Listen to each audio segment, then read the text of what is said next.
So I had a lot of self-confidence, and that kept me going in a road that was like scary, new, but I really, really knew that I had to do this. Otherwise, I was still miserable. How are we doing, guys? This episode of the More to Life podcast is sponsored by my own company, the Lifestyle Lab.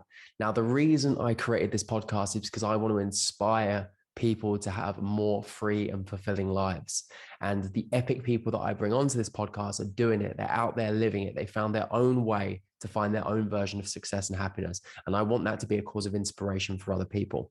Now, it's one thing to be inspired, but it's a totally other thing to have complete actionable steps that you can follow to really start yourself on that journey. And that is exactly why we created the Lifestyle Lab. So the Lifestyle Lab is an online education platform, which essentially gives you more time, more money, and more freedom, giving you clear, actionable steps to follow.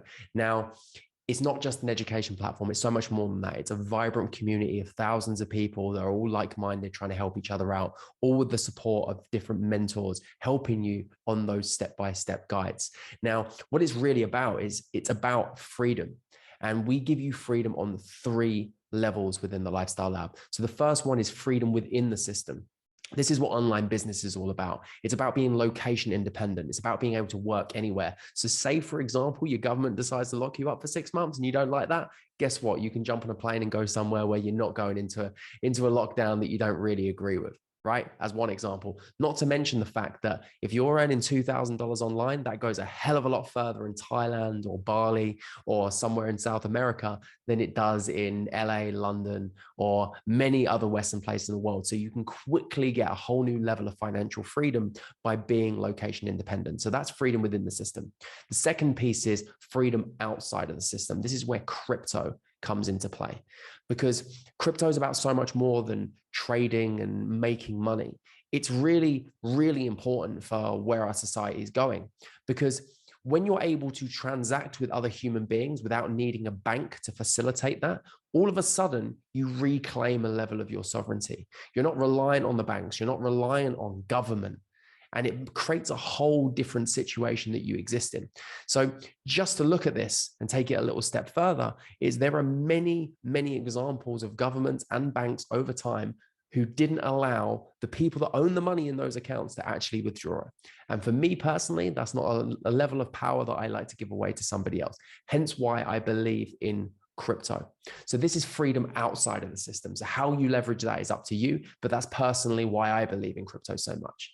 And the third piece is freedom within yourself. This is the most important piece of the whole puzzle, because if you're not free within yourself, if you're not free from your own limiting beliefs, you're not free from your own insecurities, your own fears, you can never live the life that you truly want to live, because you're being held back by yourself, by your own subconscious patterns. And that is why the Lifestyle Lab self-development and mindset is such a huge, huge piece of the puzzle.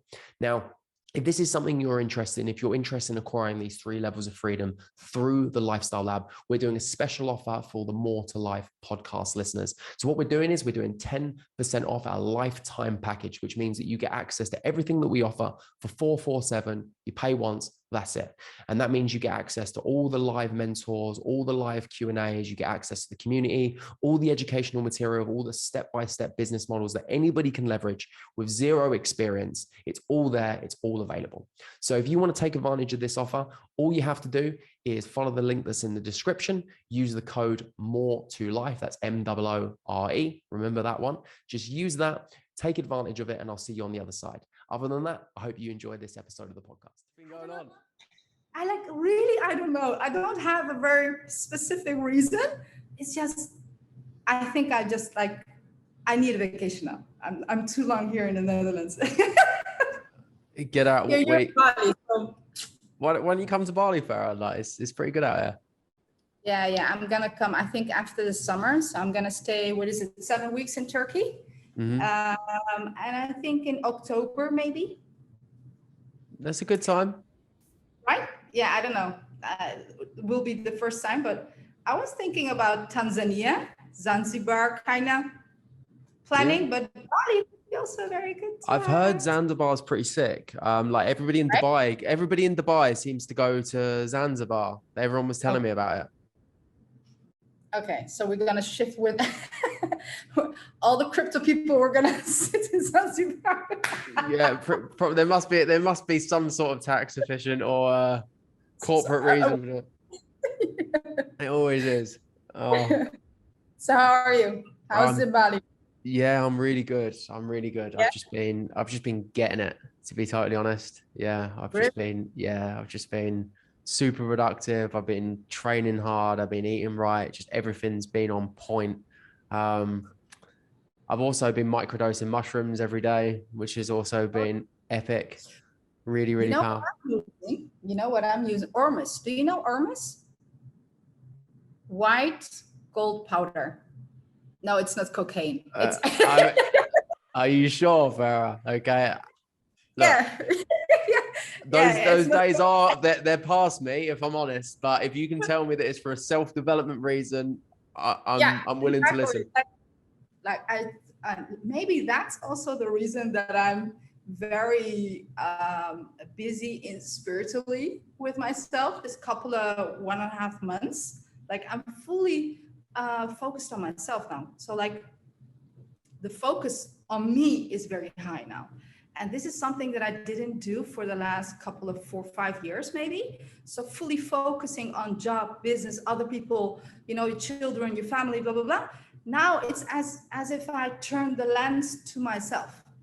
So I think that's also very energy draining in a way, but in the other way, I saw a lot of things that I'm like, okay, I don't want to do this anymore. Like I do like this. Like it's getting clearer and clearer. I don't know how to tell this, but this is what I'm feeling this couple of 1.5 months. And I do think it has to do with the Armas. So Okay. So what? First of all, tell me what that is. I still don't understand what it is. I was still thinking that you're sniffing cocaine every day. So if you could just, I'm gonna show you. all right. I'm recording, by the way, just so you know, in case it's illegal. No, it's not illegal. It's totally prohibited. So there is nothing that's illegal, but 99% pure, you can't find it. Wait, this is not the one. This is one. Show me the good stuff, Ferrah. Come on, give me the goods. This one. Raw. Okay. What's in it? Armor. I'm always up for new drugs. Always. Yeah, it's not a drug. It's not a drug. This is something that also the pharaoh Cleopatra used. Okay. The inside the building of these pyramids are even there were spaces where they produced it as if it was a fabric of this suspension. So they're powdering the gold, real gold, 24 karat gold. They're powdering it, and then they like it's a chemical thing, but they put it with salt water. So something happens where the substance changes, and it's very heavy. When you drip it also in water, it falls immediately. Like it's I would say it has so many positive things like anti-aging, blah blah blah. But the most important thing, what they're saying and what the pharaoh time were saying, they went from 3-dimensional to 4 and 5-dimensional. So they open up their inner mind. Like I'm getting spiritual now. That's all not me. I thought we were going to go deep crypto and investment banking, and we're already going down the spiritual realms. It seems to happen every time I have a podcast. Every time I had Gia on last week, and we went straight into God and spirituality. We went hustle and then straight to God and spirituality. It's just kind of what happened.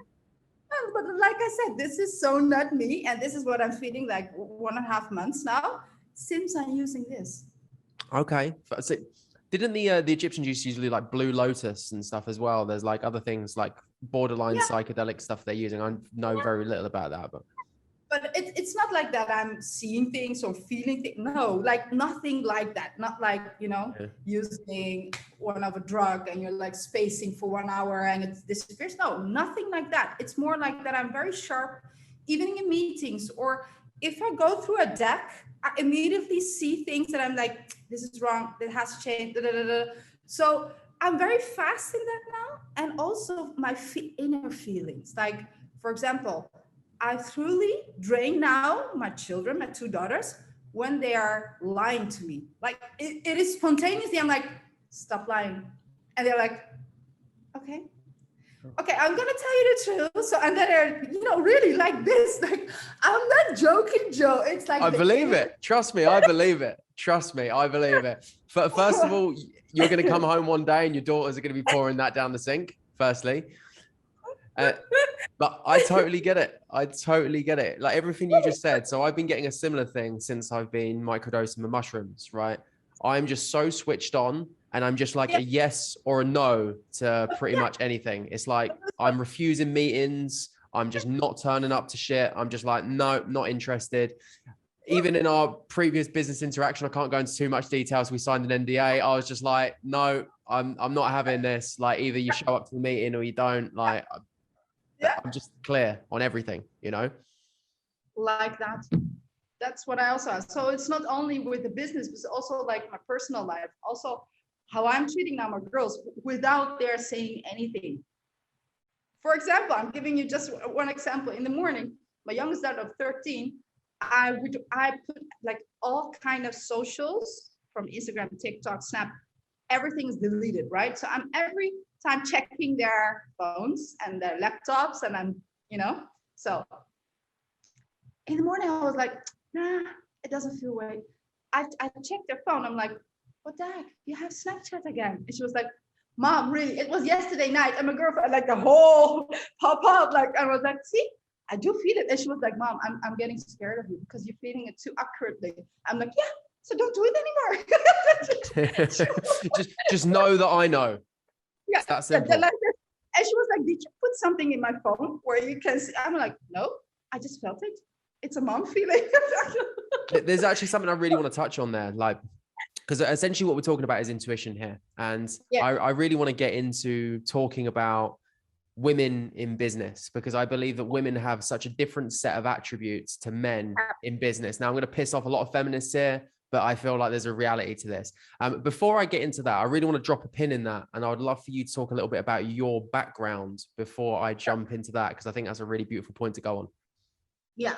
So who am I? What did I do? Now, so what is it? I've worked for 12 years at an international bank here in the Netherlands. And the last 6 years of that as a private banker. So I have a very financial background. Also my studies, financial management. So finance is my thing. Economics, finance, always intrigued by that. In the phase that I was working at the bank, I also learned trading, of course. That was one of the things that I'm very happy that I've learned it there. So one of my hobbies is also trading. So trading in stocks, commodities, futures. And in 2016, I came across with crypto. So then my whole crypto adventure started. But before going to there, the reason why I quit the bank, I think that was one of the biggest decisions of my life, personally. You would say, like, why? Like, is it such a big deal? Yeah, it was such a big deal because I was a mom of two.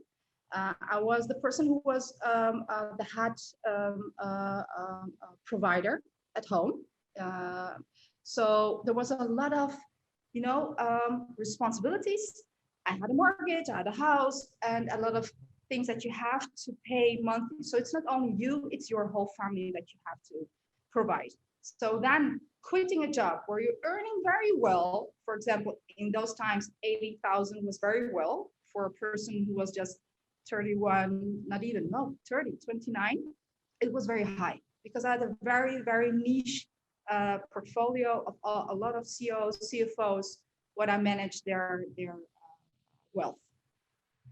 And on the other side, they became my mentor, not even my managers or the directors at the bank, but my clients became my mentor.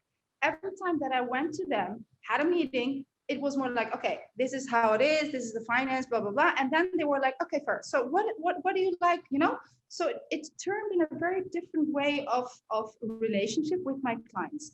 And that was the reason why I had a very keen relationship. And when I said to the director of the bank, I'm quitting, they were like, no way, you can't. Because these clients are not of the bank, but it's your client that has such a good connection with you. If you go, they will go.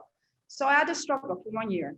Like I had lawyers, they didn't, like a lot of mess, but I quit. The reason why I quit was I felt that I came to a topic, there a space that I couldn't develop myself more than I did. So one of the reasons was I was very young, a female, and being a mom, even being a mom was one of the negative factors for being or growing up in a corporation like a bank, because they see it as, okay, we cannot put you every time, we cannot call you, you know what I mean? You cannot do more than what you're doing than the 40 hours a week. So they see it as a negative factor. So being a woman, one, being a mom, two, and also I'm not Dutch. So that was also one of the parts that I did see a lot of discrimination inside the bank structure. So I was like, okay, guys, I'm done. You think I cannot go more? You don't give me more or a better position? Like I'm stuck for the last 3 years. I don't develop myself. I feel that I can do way more things than what I'm doing here, even though I like the relationship with my clients. So that was the reason why I quit. And the other thing was like, I couldn't bear that I just had 20 days as a vacation for a full year. So even those times I was paying to have, like, I was giving my monthly salary back, just give me vacation days. I was maybe the only one in my whole team for over 40 people who did this. And everyone was looking like, Ferrah, come on, like seriously? Like what is the 3 weeks vacation not enough for you? Like this kind of mentality. I was the cuckoo, the one who, had an ego or wanted to have more time. It was very bad. Like it didn't look nice. Like I was the one who didn't fit well. So that was one of my things that I decided to quit the bank. Had a lot of struggles at home because who's gonna pay? It was me. Then you stopping working at the bank. They even said to me like, all your rights. For example, here in the Netherlands, I don't know how it works in the Netherlands, you have like 3 months the time to find a new job, and you get paid still for 70% of your last salary. Even that, I said, guys, just leave me. I don't need it. Just leave me. So so far I went. So what happened then? Actually, I came in a space that I was like, one, I had a lot of free time. I discovered actually who my children were, like what they did daily base. And I discovered being a mom, like really interacting and having the power again for being a mom. So I enjoyed that. And on the other side, I was like, okay, good. I have so much time. Are we going to travel? No, because the children are at school. You cannot drag them everywhere. So traveling the world is not an option at this moment. So I have to do something with my time. So one, I get spiritual. So I went more in faith. I went to universities to study that phase. And on the other side, I was searching for gaps in the market. And then I found the totally something else, and that was the car market, secondary car market. So I started up an international shipping company. I built it up very fast, like within 6 months, I had more than 30 people working for me. So I went very fast. One of the things, the reason why it went so fast is I used my network, what I had at the bank. So my clients, for example, were my network. So I approached them, asked them for some space in the port here in Amsterdam.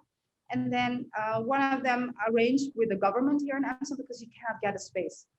They firstly provided me 1,000 square meters.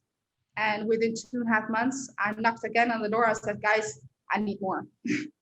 So eventually it went up like almost 8,000 square meters that I needed to just arrange it for my clients, because I was the only one in the Netherlands that was providing second-hand transport to Libya. Totally different market, right?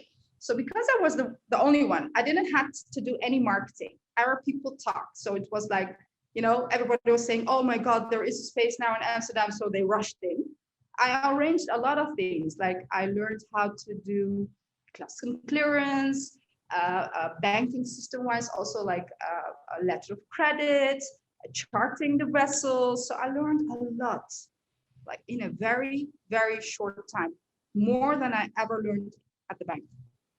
I had a lot of skills, of course, and the only thing that I really, really, truly learned is how to network, how to communicate with your clients, how to trade. That was the key skills, and that's what I actually used in my first company. So that went well. Made a lot of money.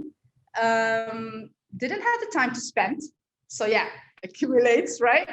And then at the end, I'm like, oh, sheesh, I did it good. So what I'm gonna do now with the money? And one other thing was what my clients again did. For 70%, they were all in real estate.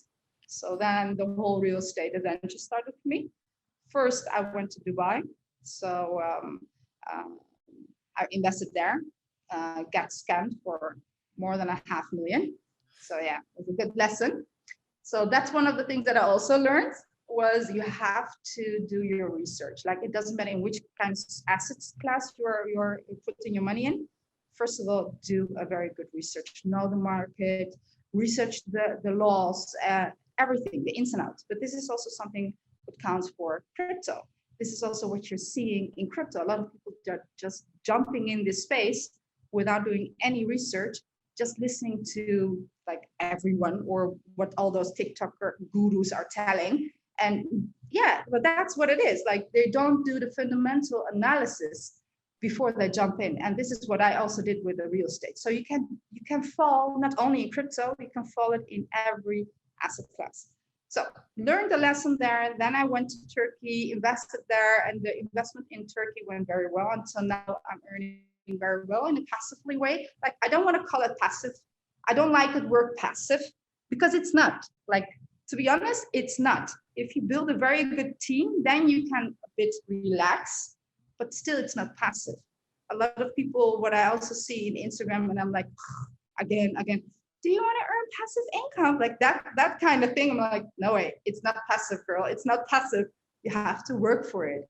And then actually it is good to acknowledge and actually to find things to make money by working, not just laying or thinking it's too easy or putting everything in automation system because you don't enjoy the whole journey for how you're making the success.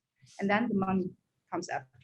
Yeah, there's a couple of things I want to pause you on there, like within that. Like the first thing I think would be really valuable for people is like I heard such an early emphasis on time.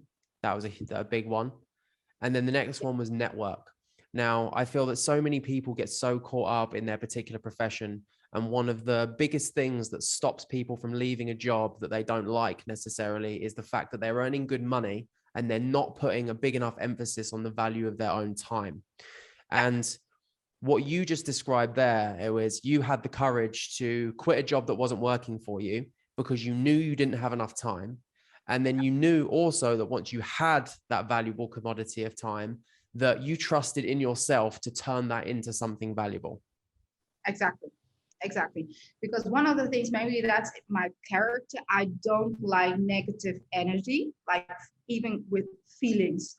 So when I come frustrated, I don't like that feeling. So I do everything to escape or create a solution so that feeling disappears. And that was something that I felt at the bank the last 2 years, that I was like confronting every time, like I don't feel I can do more. So it was more a communication between myself than things that happened around me, because everything was okay. They were like, yeah, you can do this, but I didn't feel right. So I knew it was the moment to make a new shift, a scary one, but I was like, what am I gonna lose here? Yeah, okay, maybe a lot of struggles and a lot of stress, but I'm gonna learn from one to when I knock them again, for example, after 2 years, when I mess up my company and it didn't work, if I knock now, even now, if I knock at the bank and say, guys, I'm back, they're like, oh my God, Ferrah is back. You know what I mean? So I really knew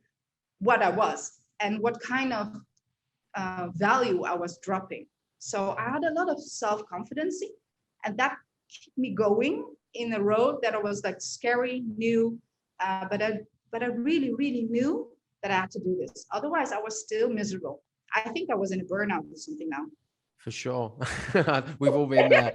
I think I really just want to like zero in on that because I think it's so valuable for people. It's that understanding the value of your time and experience. So you knew you had skills, which meant that you could walk away from one opportunity because you knew you would find other ones, given enough time and space to explore. And then the second thing within that is network. And your company recognized this. They knew that as soon as Ferrah leaves, that sucks because she's taken her clients with her. Now, I've met loads of people over the years that build amazing rapport. I would consider myself one of those people. I build good relationships with people. And I recognize the value of those relationships. I recognize the value of human beings.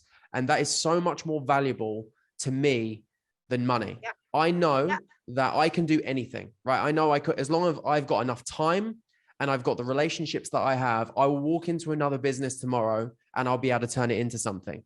And so many people are in that position, but they get so blinded by the money and they think that is the only variable that they're not willing to take those risks. Yeah, totally agree. And I think as an entrepreneur, and I think that you are also in the same thoughts like me, like money is not what we're chasing. We're chasing for success in a way that we also enjoy the whole ride. So putting something in the market, something new, something innovative, something that really values others. And that's also gives us a lot of passion.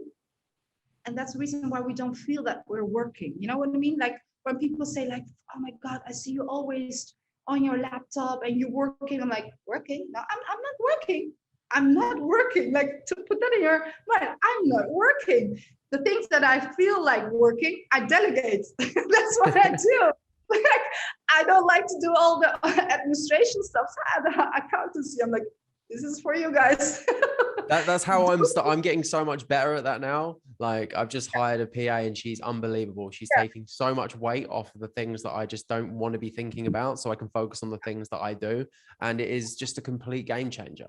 It's recognizing the value of my time, you know, as another thing. It's my time is so valuable and I need it to direct towards these things that are, for lack of a better word, choice of words, changing the world in many ways. You know, that's what I care about. That's what I want to be doing. Absolutely. Agree. And also like, and that's something for myself then, because what I also saw, and I'm still in the same environment, I work with 99% with men, like in the banking world, men, real estate, men, crypto, men. There is no space that I've worked in that was like, it's equal, or I do see a lot of, you know what I mean? None. So that's also one of the things that I really want to advise, want to inspire other women and girls actually to use, because it's a factor that we have and we can use it in a very positive way when you're entering in a man's world. And the only struggle, and maybe it's that at the beginning, the struggle is how you put your boundaries for the man in front of you, like showing him this is your line and don't cross it without saying anything. So actually a lot of women, if they learn how to do that in a very polite way, they can come so far in every man's world. Yeah, I really want to touch on this. Like, I think this is hugely powerful. Like, and I think you're a perfect person to talk about this subject. You are the epitome of a strong woman working in a man's world, right? Yeah. And I think I often see people talking about discrimination for women in that kind of environment, but I also cannot help but see the superpowers if learned to be leveraged correctly. Because in my experience, men can be very easily manipulated by women, and not necessarily in terms of a negative way. It doesn't have to be kind of toxic. It can actually just be in quite a positive way also, you know? And I'd love for you to talk into that and tell me about some of the superpowers for being a high-powered woman in business. Like I said, you get a lot of invites with a lot of events like, oh my God, we have only men. We need also a couple of, they're actively searching. Yeah, that's what happens. So you connect very much.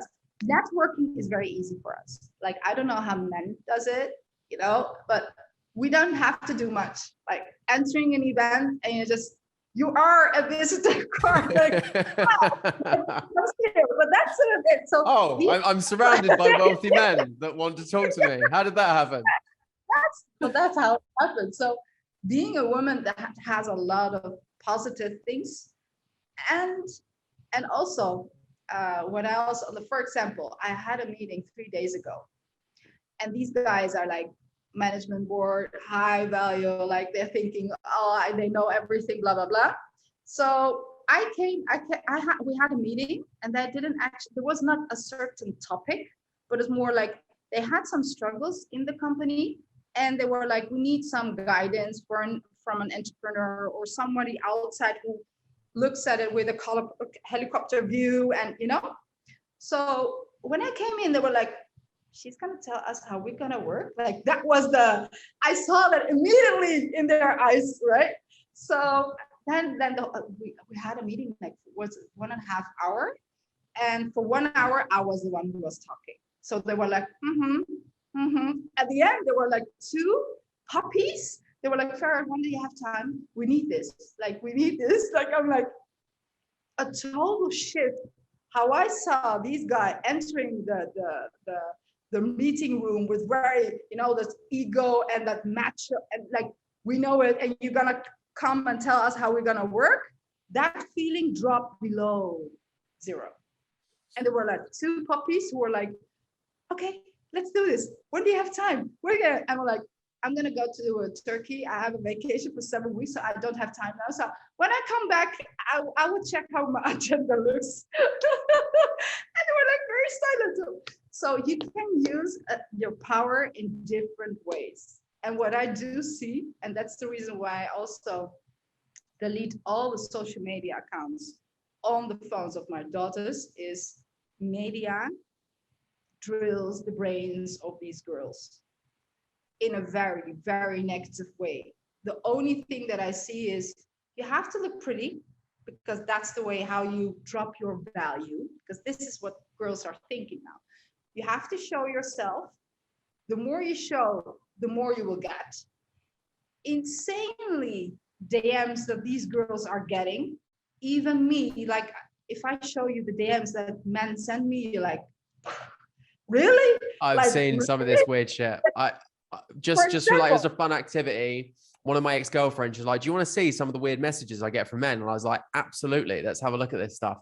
And we had a right laugh. Like, men are fucking weird. Like this. So this is a message to all men out there watching this right now. Stop sending weird shit to women on Instagram.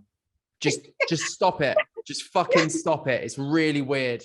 Really weird. You know what someone sent me I don't know who it is, but he sent me a message like, please, can we be just friends? You don't have to send anything to me. Just send me your pictures of your feet. Yeah, listen. That kind of friend, eh? Like, feet fetish, real? Like, I was reading, I'm like, is this a real, like, are there still people like this? And he was like, I'm gonna pay you $1,000 every week when you send me one picture of your feet. You don't have to show yourself. This is my snap. No wonder you're making dough, Ferrah. That's the secret right there. That's what's going on. Yeah, exactly. So this is the stage, Joe, that I'm like, if I'm getting these kind of messages, what are all those girls who are showing themselves off are getting, right? And it is so much, it is just like entering a space. It's very easy to earn money, having trips, getting those luxury things that everyone wants, the whole society, and then show up what they're doing is becoming very normal. So where we're going to is such a bad society. That's one of the things. I don't have fear in everything, but that's my fear. Yeah, because I get that. You're a mum. You're a mum, right? And that really, like, that's my fear. I mean, I don't have a daughter, thankfully, and I think that's a pretty tough job for any woman or man, for that matter. And I think that's why it's important that there are women like yourself doing what you're doing, because it shows a different course of action, because like you said, many of the domains you're talking about are male dominated. And you are completely right. From an evolutionary standpoint, women are often valued based on their youth, on how attractive they are. That's their fit in the world. Whereas men usually attain their value based on monetary wealth or physical prowess, you know? So how do we reframe this? How do we reorientate women to take a slightly different path that maybe does respect them more? Yeah, so one of the things actually is what I also see in the young children, young girls, they don't have a self-esteem. And that's the point where it's the most important part, actually.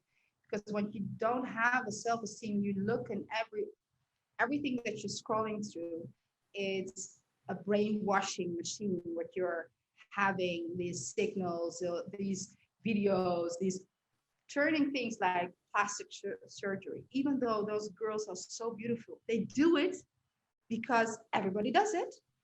Having a boyfriend very early, like very early, is becoming very normal. Like I totally understand like the hormones and everyone wanted to discover things, blah, blah, blah. But there is a certain way that things that are not correct are becoming normal. Can you give me an example? Like I said, for example, having, I see a lot of girls at the schools of my daughters at the age of 11, 12, having boyfriends. And it's very fully normal. Sending pictures to each other, having all these lover boy things, this area of lover boys is very becoming normal. Like no one is shocked when they're hearing that there is again a girl who is being used by a lover boy, because it's becoming normal. And those girls don't understand that it's wrong, that it is dangerous what they're doing, or because they're saying that she's doing and I'm doing it too. Like, what's the problem? They don't see the right and wrong. There is no boundaries anymore, you know? And the whole fucked up world is becoming very normal. And when you're normal, you're the one who is actually the side person who is not fitting in. And a girl or a boy who's 12, 13, 14, 15, 16, who's evolving with his self-esteem, can't resist it. So they join the group. If it is with drugs, if it is with cigarettes, if it is with like everything, they do it because they don't have the power in them to say no. Yeah, I think it was that inner validation, right? Rather than seeking validation from the external world, it's bringing and reorientating your validation, self-esteem inwards. I mean, it's called self-esteem for a reason. It's going to be something that you need to build up for yourself. But unfortunately, I think self-esteem gets very often confused with validation from the external world. And I think that's something that happens very frequently. So as a parent, how do you guide your daughters in this? Because I think what you touched on there is quite important. It's like, what is normal? And as parents, we have a very different perspective on what normal is. And normal is essentially just agreed upon, by multiple people. It can be the weirdest thing in the world. It doesn't matter what it is. Once upon a time, it was considered normal for Black people to have to eat in a different place to white people, right? Exactly. It was normal. It was therefore it was the rule of the land. Just because it's normal and most people do it does not mean that it's the right thing to do. So an extremist view can often be the right thing. The views of Martin Luther King were considered extremist at the time, but I'm sure we can all now agree that he was right. So how do you as a parent kind of facilitate that transition or guide it? Yeah, so a child, if it is like 2 years old, 10 years, it doesn't matter, even until now, looks up to their parents. A parent is their example. So this is one of the things. I'm always on my phone. It's a very bad example, actually, but I'm busy with business. I'm not having chit chats. I'm like, you know what I mean? So that's my business. But children don't see it as she's doing business. No, she's on the phone. Like everyone is on the phone. So there is kind of things that you, one, have to communicate very well, be a friend with your child, so they don't get afraid for telling everything, what they are feeling, what they are seeing, what is happening, etc., etc., and being so open-minded, so they don't get afraid to tell you everything. So I think that's one of the things how I do it. One, because I'm young, so I do feel my oldest daughter, who's 18, we're more like friends than being a mom and a daughter. Sometimes I have a struggle with, because you see some moments that I say like, okay, I'm the mom now, so hush, you know what I mean? So there are a couple of moments that those friendship cross over the whole mom area. So that's sometimes my own struggles, what I have with her. And with my younger daughter, I do see a lot of things that are different, and character is one of the things. I raised them on the same way, but both are totally different.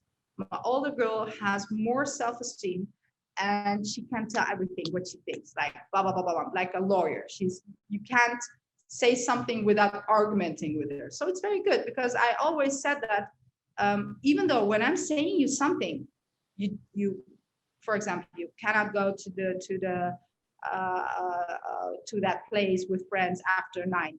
Question me why.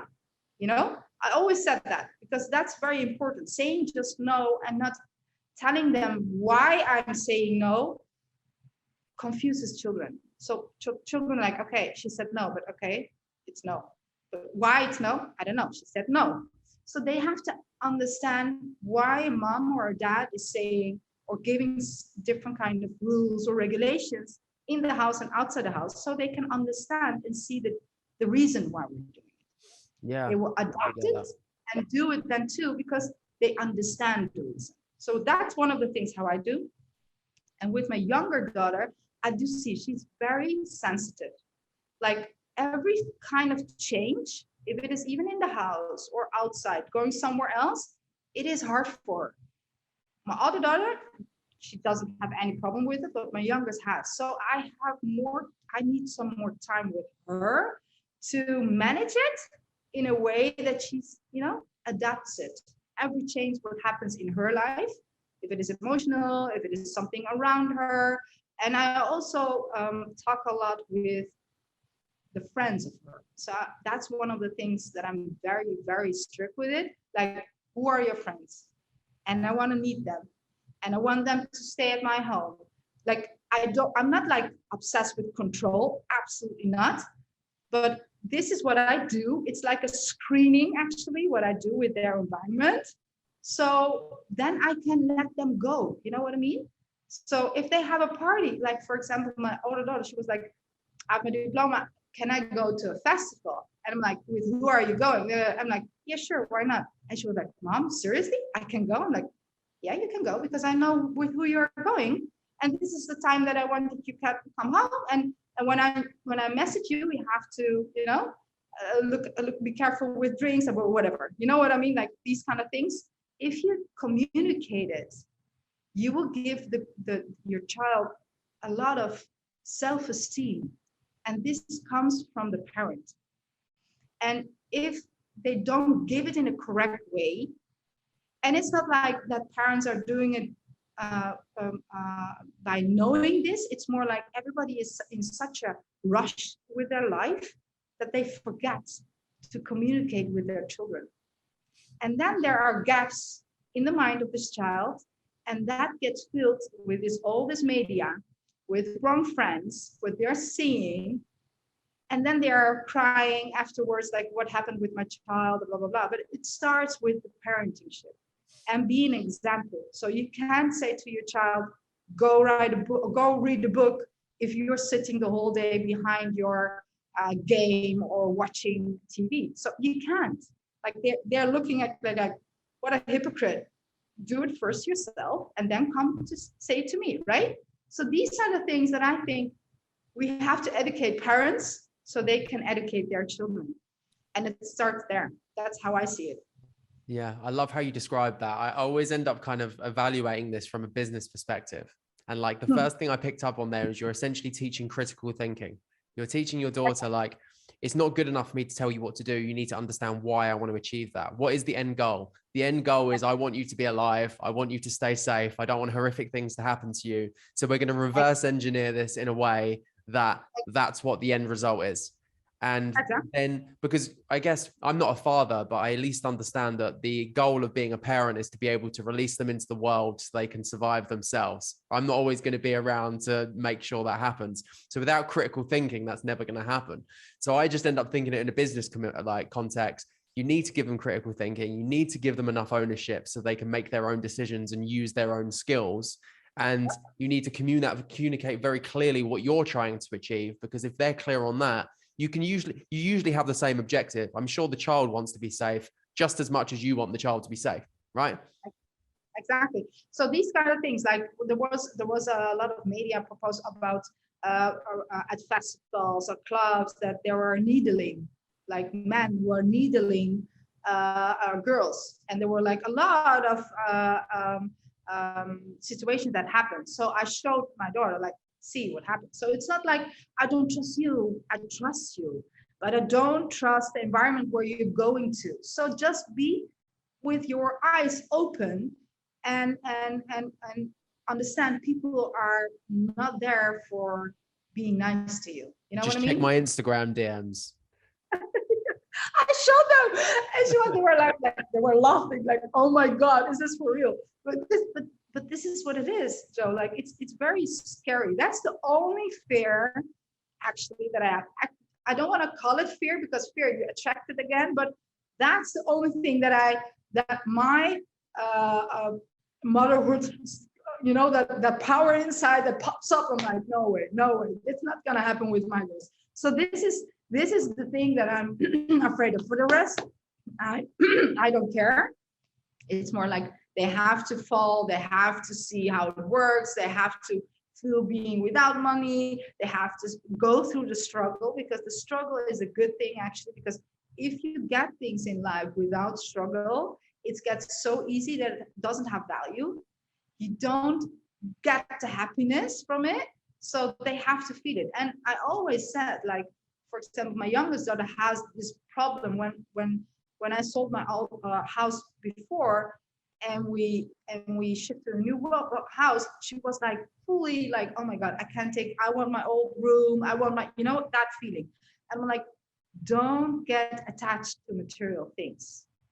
What does that room, what happened in that room? Why you became so attached? Yeah, I have those memories. I'm like, great, those memories are with you still. You know, you can make even better memories in this new space. So you have to understand that how the children are thinking and how they're feeling and how they communicating their feelings, and they don't know how to put it in a place.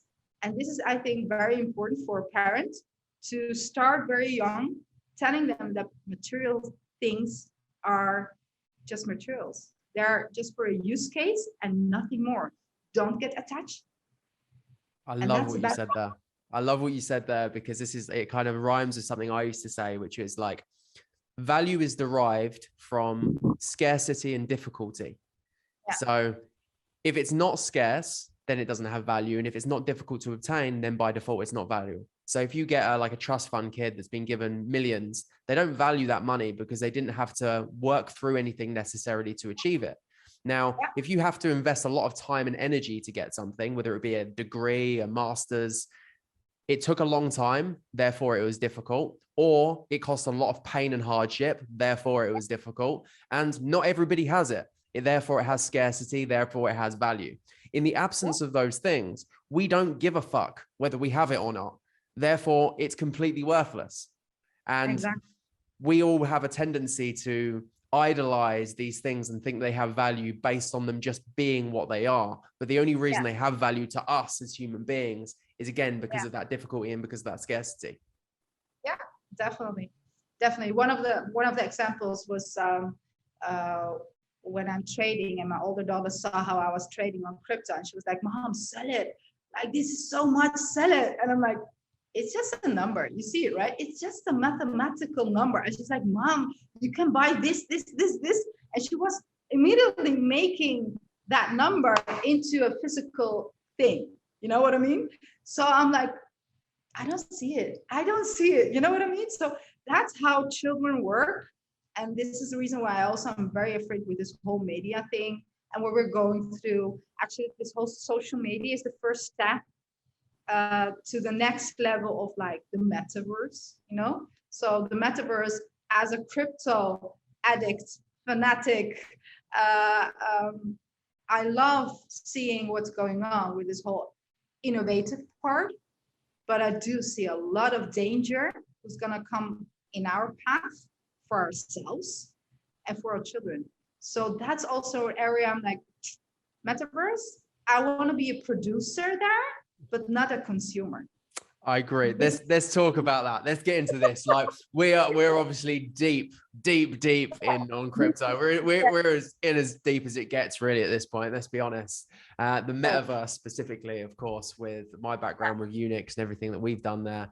And you're heavily involved in a rare bunch of projects. Let's talk a little bit about crypto now. Come on, talk to me about the metaverse. I think actually before we go into that, tell people a little bit more about what you're doing in the crypto space. Yeah.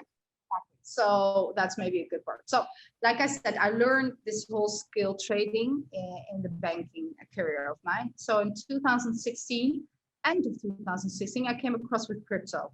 So the first time I traded was with Ripple, not even with Bitcoin or Ethereum, it was Ripple. So it was very like into media at that moment. So Ripple was one of the things. What I do like with crypto and what I don't get with the stocks is in crypto, there are so many projects. When you dive in, when you make an analysis, and not a technical, but a fundamental analysis, you see that are all innovative projects. And that's one of the things that I'm very intrigued of. I'm like, oh my God, if this comes in the market, we can solve this problem, or we can innovate in this area. So it brings also a lot of different kind of knowledge with it. So I'm not trading just making money, but it's also a way of learning and seeing through what actually the future is gonna be. Because if these projects already are busy with these kind of ideas, think about the whole big corporations, what they're doing. If these small guys are doing what those big corporations are already doing. So that also gives a shift. Like that's the reason how I always predict before the new asset classes, where I do see a gap where I can make good money in it before the whole world jumps in it.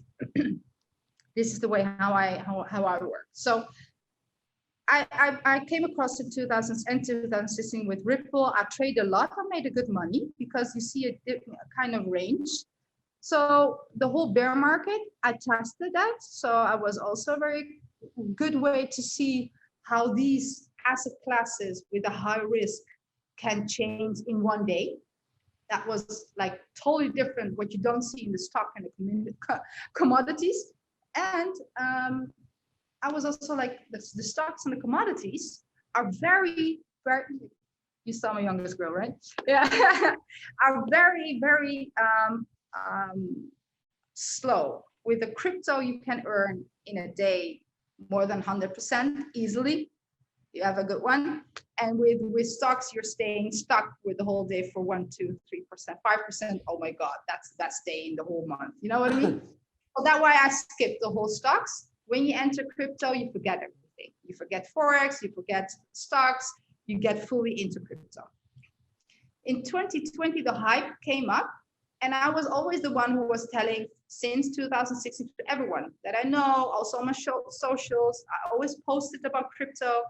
In 2020, I get a lot of DMs like, Ferrah, oh my God, yeah, you were the one who was posting about crypto. Where can I buy? You know what I mean? So the hype started again. The whole media started. So I was like, okay, there is a lot of demand. Let me answer them in a way that I can answer a lot of people, not just all those DMs every day. So I set up my education platform, DC Academy, Digital Currency Academy, here in the Netherlands in 2020. So when it started, build up a very nice community. And we educate, like one-on-one coaching, and I have 4 to 5 crypto experts who does fundamental technical analysis. So this is the area where we dive in, but we dive in a way that we all together as a community. But that's what I'm also trying to activate. It's not like I'm sending you a signal, guys. No, I'm sending it, but do check with me. Am I correct? Do I see things correct? So if you do that, you're researching together. And when you're entering or trading together, it feels like, okay, I'm not alone. One, that gives a good feeling. Two, we did so many eyes checked it. So that's a double thing. Three, if it wasn't a good trade, we learned of it. And everybody was aware of where they're putting their money in. And this is, I think, very crucial in the crypto space because we don't see this. We see a lot of communities where are just dropping signals, buy now, short now, you know what I mean? But really focused on making the profit. I'm more focused of learn where you're putting your money in, learn to have patience, because the project, what I'm referring to, our projects are or in the seed round or in the private round, who didn't start it even with their marketing yet. What I do see a lot of potential, but also, of course, a risk, but you have to wait, you know? And how to bring them on board in this trade is show them how to do the analysis. Let them do the fundamental research. When they do it, they will understand why I'm making this trade. That is very easy. I think this is absolutely crucial. Of course, at the Lifestyle Lab, we have a similar situation. We teach about crypto as well. I'm very interested to how you manage this because I think it's a very, very important angle. You probably see it all the time. You get so many people, they're just there. They don't want to learn. They just want to make money quick because that's what attracts a lot of people to crypto. This is why it's such a volatile market, is because so many people are on a gold rush. And unfortunately, they're the ones that get stung. And I think what you're doing is so powerful and so important because you're teaching critical thinking again, similar to as you're doing it with your daughters, you're doing it in business and with trading, you're teaching people to think for themselves. That's empowerment. That is empowerment. Exactly. But that's a step what people don't understand. One, they have no patience. If they're jumping now, they want tomorrow money or they want to see something, you know what I mean? And they don't get it. They're like, I don't have time for this. Yeah, but then you're not in the right community. Then go search a community where they hike up and where they pump the coin and then trash the coin too. But that's how I'm in it. Like I also never ever advise anyone in any asset class where I'm not in it. So I cannot, like I'm very good in sales, but I don't use it always. I use it when I really trust the product. And how do I do that? By going in it, testing it firstly self. And then I'm gonna say like, guys, okay, I did it. This is what I got. I did my research, do it too, but I can recommend this party or I can recommend this asset class, go for it. That's how I do it. So I cannot be like, that's also what I'm actually struggle. It's not like a struggle, but it irritates me when I go through Instagram, all those ads, what pumps up. I'm like,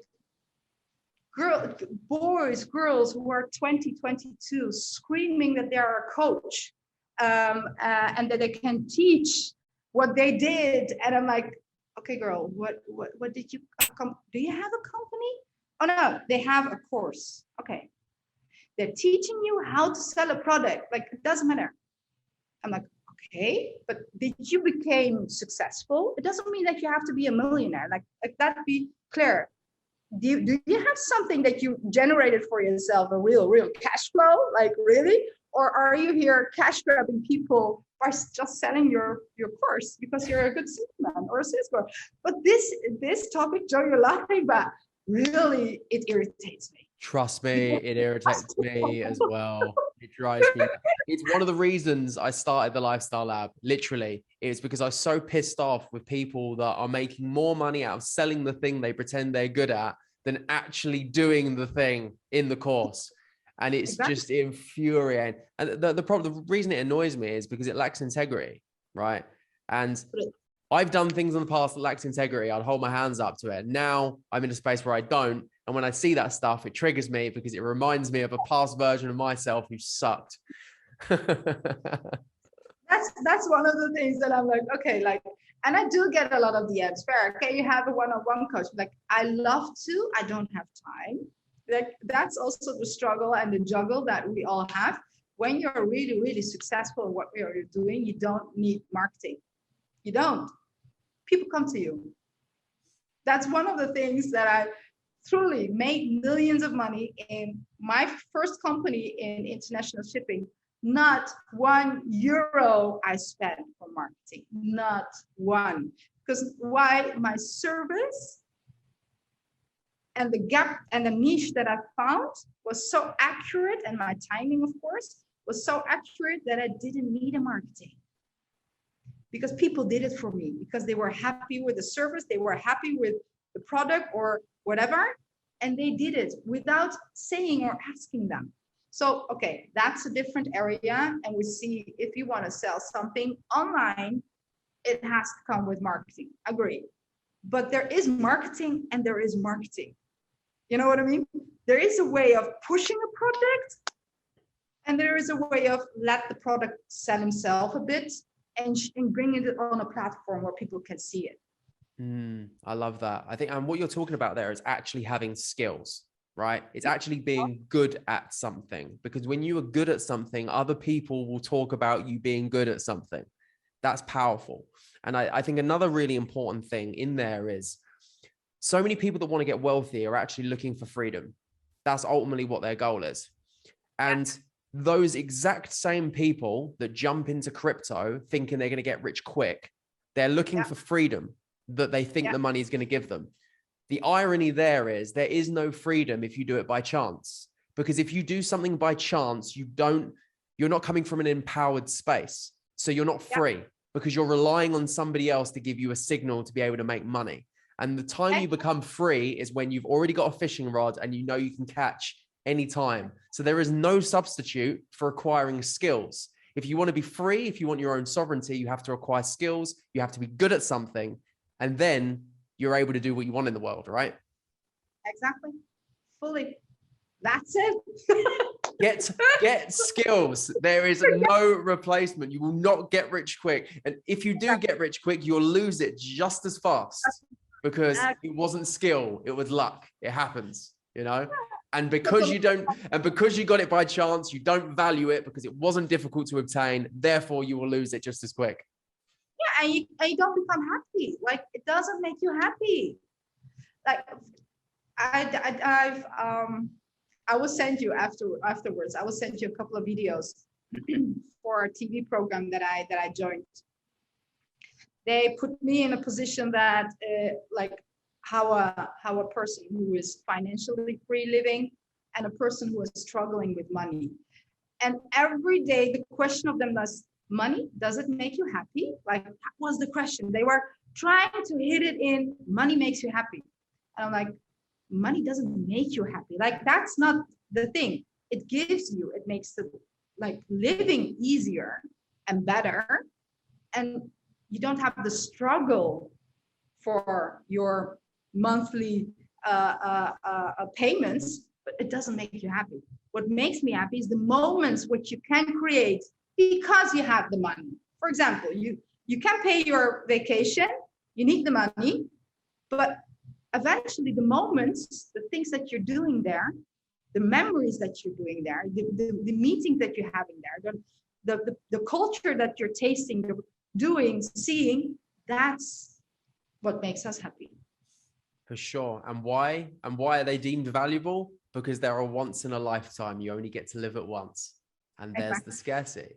I really enjoyed that section, by the way. That was beautiful. I would love to move back to crypto and the metaverse and what's going on in the space right now, because you're doing some cool shit, Ferrah, and people need to know what's going on in this amazing world of innovation that's popping off right now. Absolutely. Yeah, metaverse is definitely one of the spaces that I'm very intrigued in. But I do also see a lot of things that is happening that I don't like I said. So being a producer there, that's my aim, but not a consumer in a way. Yeah. What was your question? Sorry. What are you doing in the metaverse? So you can start off. So tell me first of all what you do like about what's happening in the metaverse, and then tell me what you don't. For example, in the metaverse, like I said, you can be in places at the same moment without traveling. So actually, you're putting value on your time. If you want to go in an event, for example, and you couldn't make it, or it costs you too much, it's costs you almost nothing to enter that metaverse event. Network becomes very easy, and time. Like, I mean, time. You don't have to travel to go to see. So everything goes faster. One of the things that I do see a lot of value that metaverse is gonna bring to us. Yeah. Different kind of products that you can launch there, where you can new ways of making money. That's one of the things that metaverse is very interesting for us as a business owner. PR, branding in a different way. Marketing is going to shift in a very different way. You're going to collab very easily with big brands if you're doing it very well in that space. So for example, if you want to collab now with Coca-Cola, you can't have an entry. But in the metaverse, if you're very good in what you're doing, in the product what you're going to sell there or putting there, or whatever, the innovation, you can collab very, very well with corporations like these kind of big names. So that's actually a phase where we're entering now, that we as entrepreneurs can use it by putting their products or innovatable projects that will intrigue big brands. And that's the way how you're going to level up in a way what you couldn't do at this moment here. Yeah, I think so. I have a crypto marketing company, and one of the things that we're really looking at is really bridging that gap between Web 2 and Web 3, because there is so much potential there, so much, and there's opportunities that are very cost effective. Like you said, for a big brand like Coca-Cola, they're not particularly interested in sticking their Coca-Cola in your small little shop in the middle of Amsterdam. They don't really care, but in the metaverse, the barrier to entry is so much lower because you don't have to spend a load of money. You can get so many eyes so quickly with minimal outlay that you can easily market your products, and it makes sense, right? So it's hugely attractive for these big brands right now. And of course, who do they want to target? Younger people. And who's in the metaverse? Younger people, right? Exactly. Pointed there. And that's the reason why also Facebook went through into Meta. They're not stupid. They definitely know what they're doing. And one of the things that I'm also saying, like a lot of people are asking me now, should I buy more Mana, Decentraland, Sandbox, blah, blah, blah. And I'm like, I don't know. Because when Meta is coming and is giving all the services for free, and so many people are going to jump in because they have already their community, Facebook. What's the use of a Decentraland? What's the use of Sandbox? What are Meta doing? I actually don't know. I haven't really bothered to look this up. So my general position is fuck Mark Zuckerberg. I don't want him to be my overlord. That's my general position. So I think this just goes back to my drop shipping days when he used to cancel all my ad accounts and used to fuck with my ads. I'm not over that. I'm still holding a grudge. But so what are Meta really doing right now? Obviously, they've changed their name. They've pretty much claimed the name in the metaverse. I know that much. What are they actually building, or what are they trying to create right now? What they're doing is actually what they're doing in Facebook. What Facebook is, they're putting it in a digital lens. That's what they're doing. They're going to provide a lot of spaces and areas where people can, how they're communicating now on Facebook by chatting or posting, whatever. It's going to happen in their metaverse. So you're going to enter there. You're going to have meetings there. You're going to see your friends. You're going to play games. You can do everything there, what you're actually doing, but with visual interaction. And the other scary part is like when you get a friend's request, normally in Facebook or in Insta, you can check their profile, right? You see what this person is. You see if it is a scammer or if it is a normal person, blah, blah, blah. But in but in the metaverse, you can't. Like, you're going to see an avatar. You don't even know if this avatar is a truly person who looks like that avatar. This person can act like a woman, maybe it's a man. Like, they're gonna happen so many fucked up things in this whole metaverse that we're gonna have like conversation with people. Like, okay, for example, children.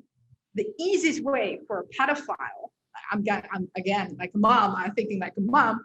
Pedophiles entering like, I'm also a girl. Oh, shit's gonna get weird. Literally, even as you said that, I just thought Instagram stalking is gonna get really, really weird. When you go into the metaverse, you're gonna be forced into a situation where you have to act like a real stalker. So are we gonna have like a virtual world where people are hiding in bushes, looking through people's windows just to see like what they're up to, what's really going on? Shit. Crazy, right? Yeah, crazy. That's what we're gonna, because there is no regulation. How are they gonna check? How are they gonna, like, it's going to be so difficult. So yeah, in one way there are a lot of options, and the other way also a lot of options for that stuff.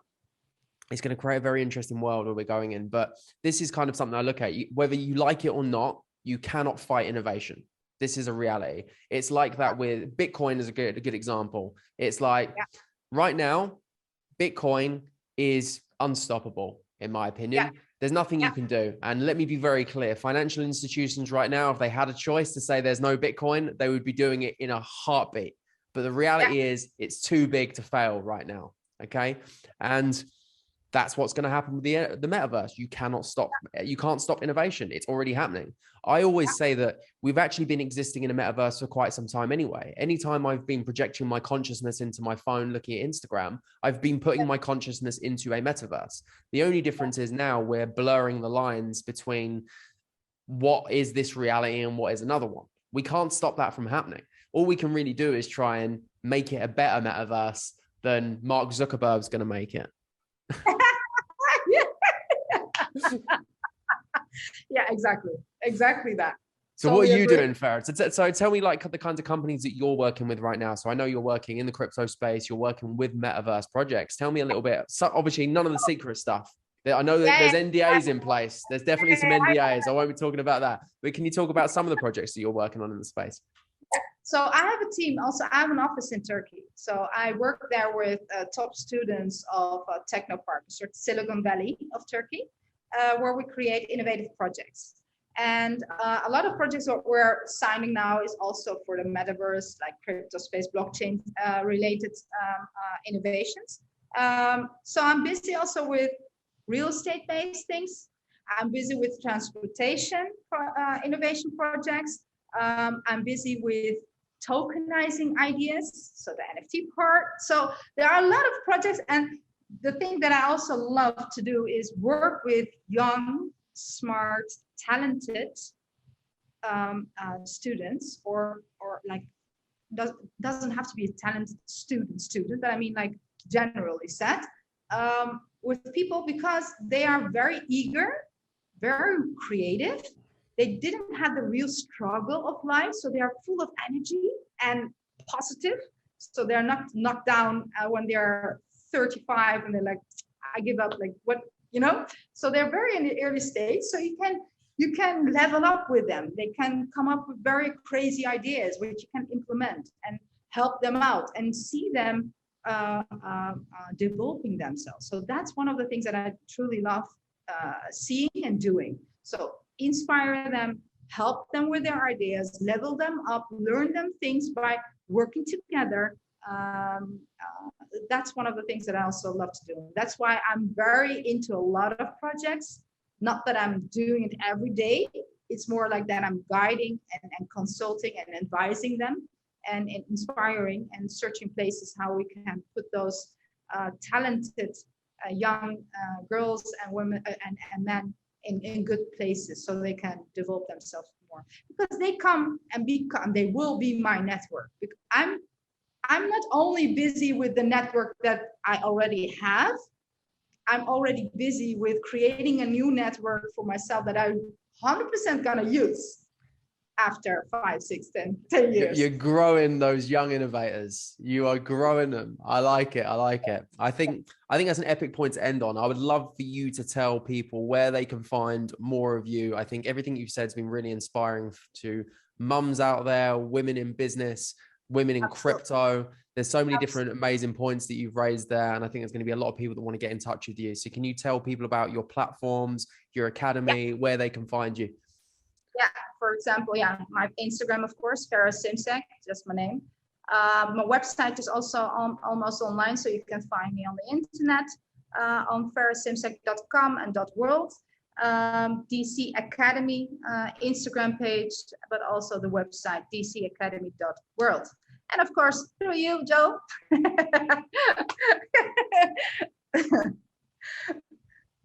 Beautiful. Thank you for this combo again. It was very, very nice. Let's have this often, I would say.